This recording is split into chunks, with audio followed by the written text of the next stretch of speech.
it's not only important what we do, but it is critically important how we do it. And so what I ask of the city is present with the same urgency that you know the people you're presenting to are going to have about the issue. So if you're frustrated, don't wait until Dr. Turner has to give us a sermon from Vernon AME, right? Give the sermon beforehand, right? The same is true with the issues with the Native Americans.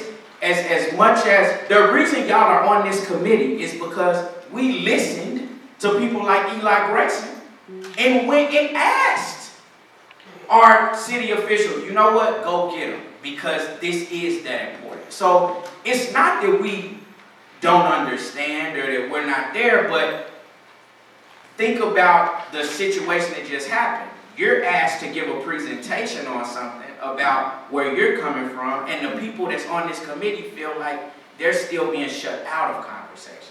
So that's where that frustration is coming from, right? And so I want to make sure that we get that. Let's not fall into the same traps that got us in the situation that we're in.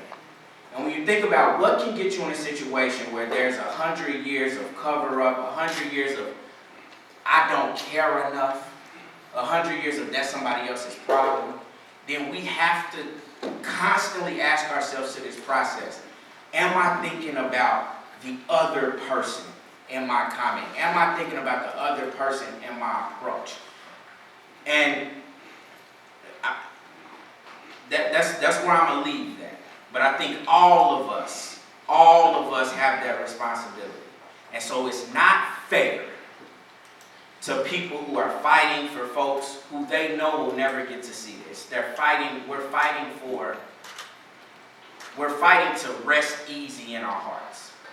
It's not fair to come and say, just give us a little bit more time in that way, right?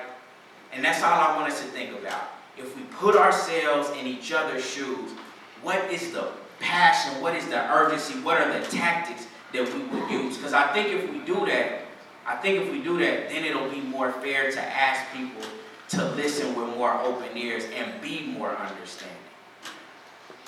Thank you. That's where I'll stop.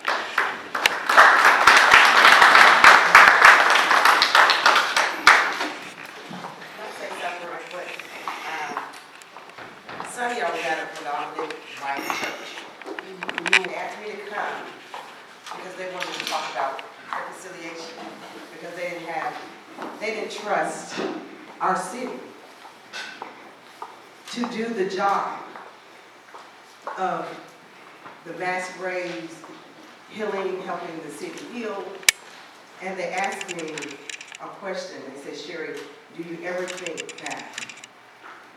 And they were white. They said, do you ever think that white people in Tulsa will feel the guilt and the shame enough to do right, to right a wrong? This is a black and white thing, whether people believe it or not. White people, because of jealousy and hate, destroyed a whole community. A community that was forced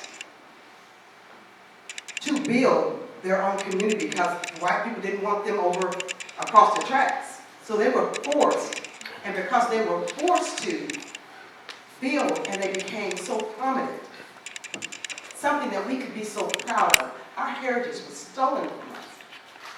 Our culture was stolen from us because of jealousy and hate. I'm 50% Choctaw and 50% black. But I'm seen as just black. And I'm proud to be black. We can't even get a grocery store from this city. If you go and ride from Archer all the way out north and you see what 99 years that this city has not done anything, they have not apologized. I had our church say, Sherry, we are sorry for what our ancestors did to your people. it hurts me to my heart to have to tell my children that we live in a city that doesn't care enough about us. I see our city council fighting every day. She's in my office saying, Sherry, do this, Sherry, do that. She's fighting for a grocery store. We got our county commission trying to put an extension in our historical Greenwood district that we can't even get on the National Registry because we have all kinds of people standing in the way. The oldest district. We have everything popping up as districts. Pearl District, Cathedral District. What is that? And we can't get a nomination for the Greenwood, historical Greenwood district? What's the fear? Why is there still fear amongst white people that black people would succeed? Do you not think that we should succeed? I'm a Christian. I love everybody.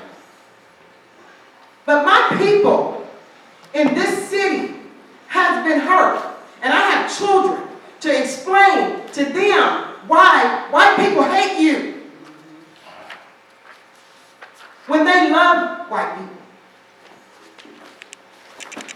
Why you're not accepted. Why we can't get those 2 buildings down there that's left. Why the city can't say, hey, let's pull together. We can build a whole park. And say, that's going to heal our city. A whole park with millions of dollars. And we can't get a grocery store. That's why we don't trust the city. Mayor, I care a lot about you. I respect you. Yes. But when we sit here, I sit here, time away from my family, coming in here, time after time, having hope. I respect everybody in here. Pastor Turner is a preacher. He's going to do all kinds of laying down on the floor. He might jump on a chair and do all that. He's very passionate about his people. Amen. He's very passionate about what happened to his church and the ancestors here. I have a Chamber of Commerce, Black Wall Street Chamber of Commerce. We're doing everything in our power to make sure our community, we don't get one dime from the city, to make sure our community thrives again. Amen. We have all kinds of crazy entrepreneur programs and all kinds of stuff popping up. It's not making much sense. We're giving people money to come in here and teach us